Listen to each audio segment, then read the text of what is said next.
Hello and welcome back. You guys already aware about Instant Store. In this video, we are going to talk about EBS. You know that EBS is a DAS, directly attached storage, and when we are creating our EC2 instance, and if you want to store data inside this, we have to create EBS volume. Now, when we are creating EBS volume, we have many options. There are 7 types of volumes that we can create. Now, when we are creating this and when we are going to select this particular volume, it is very important for us to select right kind of volume. Why? Because cost is actually associated with volume type.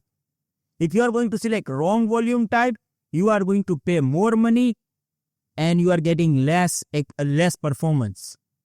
So, first of all, what we are doing, I am going to share my screen. I am going to explain you from where we can create EBS volume, and we are going to find out these types. And then we are going to understand this using this detailed table of volume type comparison. So let's go to the console first. Here I am in my EC2 dashboard. If you want to create EBS volume, you can go to the volumes, how we can create this, how we can increase the size, okay, how we can attach with our EC2 instance. We are going to talk about all this in upcoming video. Here we are going to discuss about types, right? Now when you click on create volume, here we have types. Obviously, when we are talking about storage, we have 2 kinds of storage. One, we call it SSD. SSD is a high-speed new generation storage, and then we have old HDD as well. Same, here we have 4 types for SSD, 2 types for HDD, and we have 1 type for magnetic as well. But today, in this video, we are going to discuss about this SSD types. Okay. And if you are going to select right type of volume, you are actually saving money for your company. Okay. So let's discuss about this. I have this table and I'm going to explain you whole differences using this particular table. Okay. So the first thing is, here we have gp2. It is called general purpose. And then we have io1 and io2, which is known as provisioning IOPS. Now, as this name we have, okay, general purpose is a SSD. IO is also SSD. General purpose 2 is old version. General purpose 3 is new version. If we have gp3, always select gp3 because gp3 is better than gp2. Why? You will get your answer in this video, so don't worry about this. Okay. First of all, in which case we are going to create gp2 or gp3 use case, we have seen for transactional workload, virtual desktop, single instance, small database, low latency application for development and testing, we can select gp2 or gp3. General purpose, moderate performance. But if you want high performance, if you have huge application, IO intensive database workload, or you want sustained IOPS, in this case, you can go with the io1 and io2.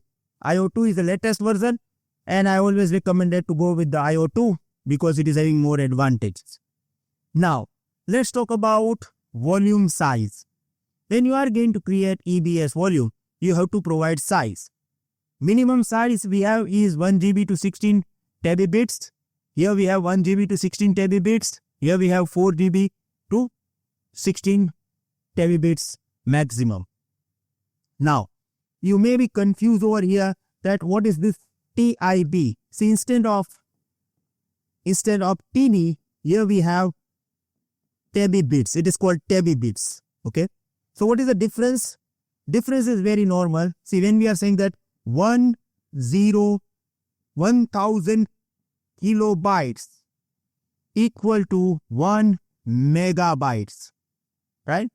But when we are saying that 1024 kilobytes equals to 1 megabits, MIB. Same way it is terabits, the accuracy is 1024. Okay. So that's why that we have terabits. It is called terabits. Now, this is like a minimum size. This is maximum size. Now let's talk about base performance. Okay. Before I'm going to explain you about this, let's understand that how we can count performance of our SSD. There are two measurements for the performance. Okay, 1 second. I have to make some space over here.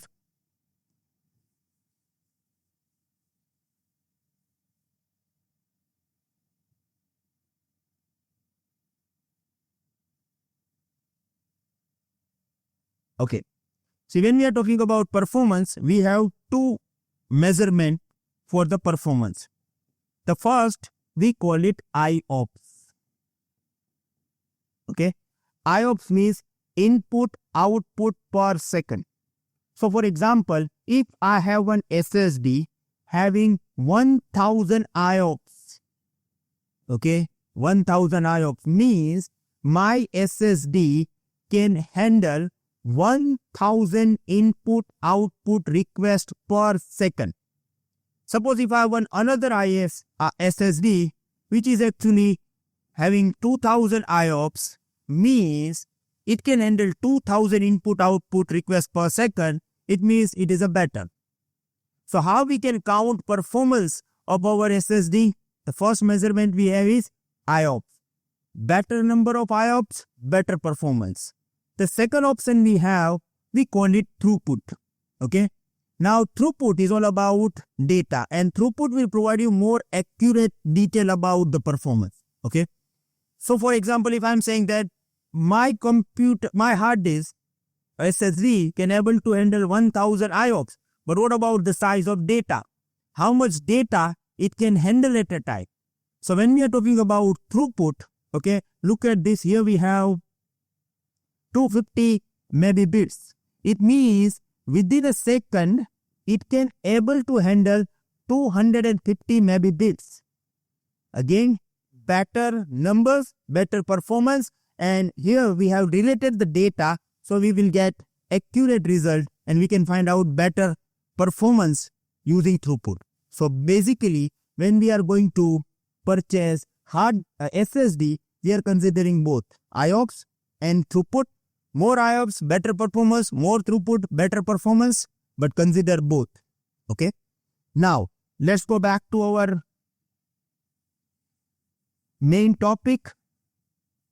Let me increase the size. Okay. See here, when we are going to talk about performance, okay, in the base performance for gp2, we have 3 IOPS per GB. Now, this is something very interesting that you must understand. Okay. See, the rule is when you are going to create gp2, okay, when you are going to create gp2, the size will decide IOPS. So, for example, if I am going to create 100 GB gp2 volume, I will get 3 IOPS per GB. It means 100 multiplied by 3 means I will have 300 IOPS. Okay. This is the rule that we have in the gp2. Now, minimum is 100 GB. Okay. So, for example, if I am going to create 10 GB volume, okay, 10 multiplied by 3 means 30 IOPS. No. Minimum is 100 IOPS. Okay, that is you are getting in any case. Okay. Now, this is the main problem we have. What is problem? Let's say that in my company, my manager informed me that Bhavesh, we need to create one volume and we want 900 IOPS. Okay, we want 900 IOPS. My manager explained me about the requirement, and he also explained me that we are going to store only 50 GB data inside this. Okay. We want to store 50 GB data on a EBS volume and we want 900 IOPS. Now tell me, is it possible with the gp2? Let's understand this.